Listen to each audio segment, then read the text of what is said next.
एकादशीला साबुदाणा वडा खायचा आहे, पण वडे तेलात फुटतात म्हणून करायची भीती वाटते.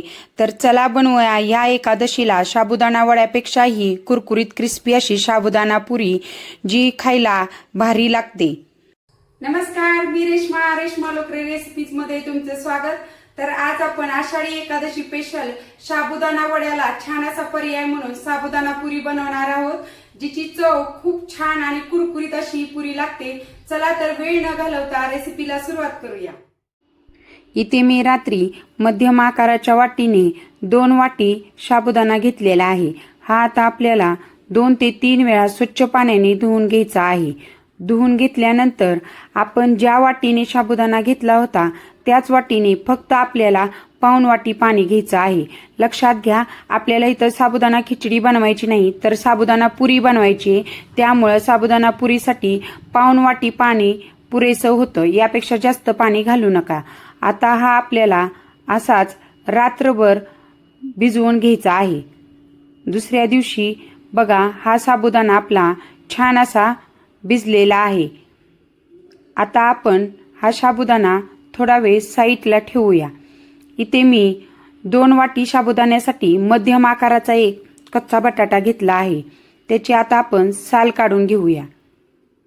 साल काढल्यानंतर आलं खिसायची जी खिसणी असते त्याने हा बटाटा आपल्याला खिसून घ्यायचा आहे. आता हा खिसलेला बटाट्याचा खिस आता आपल्याला 2 ते 3 वेळा स्वच्छ पाण्याने धुवून घ्यायचा आहे. धुतल्यानंतर हाताचा दाब देऊन जेवढं शक्य होईल तेवढं त्यातलं आपल्याला पाणी काढून घ्यायचं आहे.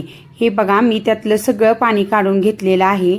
त्यानंतर एक भांडं घेऊन त्याच्यामध्ये जो आपण साबुदाणा भिजवून घेतलेला होता तो घ्यायचा आणि तो हाताने आपल्याला असा कुस्करून घ्यायचा आहे, जेणेकरून आपली पुरी ही तेलात फुटणार नाही.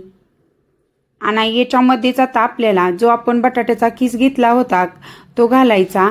आणि इथे 2 वाटी साबुदाण्यासाठी अर्धा वाटी शेंगदाण्याचं मोठं कूट घ्यायचं आहे. 6 ते 7 हिरव्या मिरचीचा ठेचा घ्यायचा आहे आणि चवीनुसार मीठ घालायचं आहे. हे मिश्रण आता आपल्याला हाताचा दाब देऊन आपल्याला त्याचा छान असा गोळा मळून घ्यायचा आहे.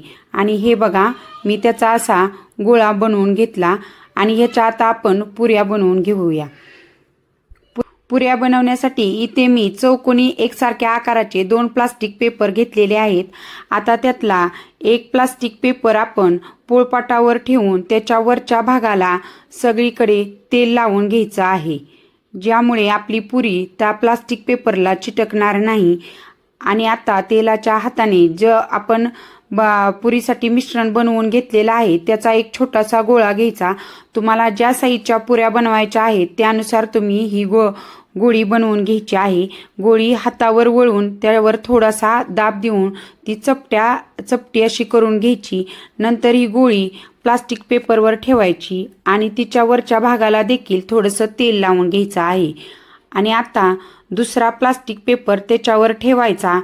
आणि बघा, घरामध्ये असं चपटा बुड असलेली वाटी किंवा प्लेट घेऊन त्याच्यावर त्या गोळीवर दाब देऊन त्याला हळूहळू पुरीचा आकार देऊन घ्यायचा आहे.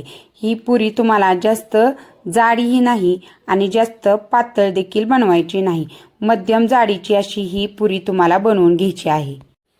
आता ही आपली पुरी तयार झाली आहे. आणि इथे बघा, मी तुम्हाला जवळून दाखवते की मी किती जाडीची ही पुरी बनवली आहे. आणि हे बघा, एवढ्या जाडीची पुरी तुम्ही बनवून घ्यायची आहे. आता आपण आणखीन एक पुरी बनवून घेऊया.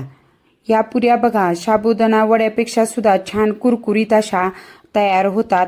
इथे तुम्ही पुऱ्या बनवताना वर म्हणजे वाटीने किंवा प्लेटने दाब न देता बेलण्याने देखील लाटून तुम्ही ह्या पुऱ्या बनवू शकता. पुऱ्या ह्या जास्त जाड बनवू नका, नाहीतर त्या मऊ पडतात. इथे बघा, दुसरी आपली पुरी देखील बनवून तयार झालेली आहे. आता ह्या पुऱ्या आपण तळून घेऊया. पुऱ्या तळण्यासाठी मी गॅसवरती तेल गरम करून घेतलेला आहे आणि त्यामध्ये बघा, हा छोटासा तुकडा टाकला की तो पटकन वरती आलाय, ह्याचा अर्थ आपलं तेल छान गरम झालंय.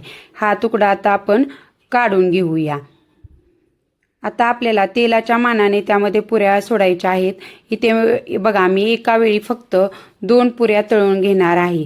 पुऱ्या टाकत्यावेळी गॅसची फ्लेम फुल ठेवायची आणि त्या पुऱ्या वरती अशा येऊन थोड्याशा स्थिरावल्यानंतर गॅसची फ्लेम ही आपल्याला मध्यम करायची आहे आणि पुऱ्या टाकल्या टाकल्या त्याला झाऱ्याने किंवा चमच्याने हलवायचं नाही. त्या आपोआप अशा थोड्याशा वरती येऊन स्थिर होऊन द्यायच्या आणि मग बघा मध्यम गॅसवर आपल्याला दोन्ही बाजूनी छान कुरकुरीत होईपर्यंत ह्या पुऱ्या तळून घ्यायच्या आहेत. आणि हे बघा आता पुऱ्याच्या कडेला येणारे तेलाचे बुडबुडे कमी झालेले आहेत आणि ह्या पुऱ्या आपल्या छान तळून झालेल्या आहेत. आणि बघा आवाजावरूनच कळत असेल ह्या पुऱ्या किती कुरकुरीत अशा झालेल्या आहेत. ह्या आता आपण काढून घेऊया. अशी ही आपली कुरकुरीत अशी साबुदाणा पुरी तयार झालेली आहे. आता राहिलेल्या पुऱ्या देखील आपण याच पद्धतीने बनवून आणि तळून घेणार आहोत. इथं फक्त तुम्ही एकच गोष्ट लक्षात ठेवायची आहे, पुऱ्या ह्या जास्त जाड किंवा जास्त पातळ बनवायच्या नाही. आणि इथे बघा मी साधारणतः 10 ते 12 अशा पुऱ्या तळून घेतलेल्या आहेत आणि त्या तळून घेतल्यानंतर छान अशा आणखीन कुरकुरीत आहेत. तळल्यानंतर पुऱ्या ह्या एकावर एक न टाकता एखाद्या पसरट ताटामध्ये थंड होईपर्यंत अशा पसरून ठेवायच्या. त्यामुळे त्या बराच वेळ अशा छान कुरकुरीत राहतात. आणि अशा ह्या बघा शाबू वड्यापेक्षा सुद्धा कुरकुरीत अशा ह्या बराच वेळ कुरकुरीत राहणाऱ्या साबुदाण्याच्या पुऱ्या तयार झालेल्या आहेत. येणाऱ्या आषाढी एकादशीला नक्की ह्या पुऱ्या ट्राय करा. आणि ते बघा एक पुरी मी तुम्हाला तोडून दाखवते. अशा या छान आपल्या पुऱ्या बघा किती कुरकुरीत अशा तयार झालेल्या आहेत. ह्या तुम्ही अशाच खाऊ शकता किंवा दह्याबरोबर देखील खायला खूप छान लागतात. येणाऱ्या आषाढी एकादशीला अशी ही साबुदाणा पुरी नक्की ट्राय करा.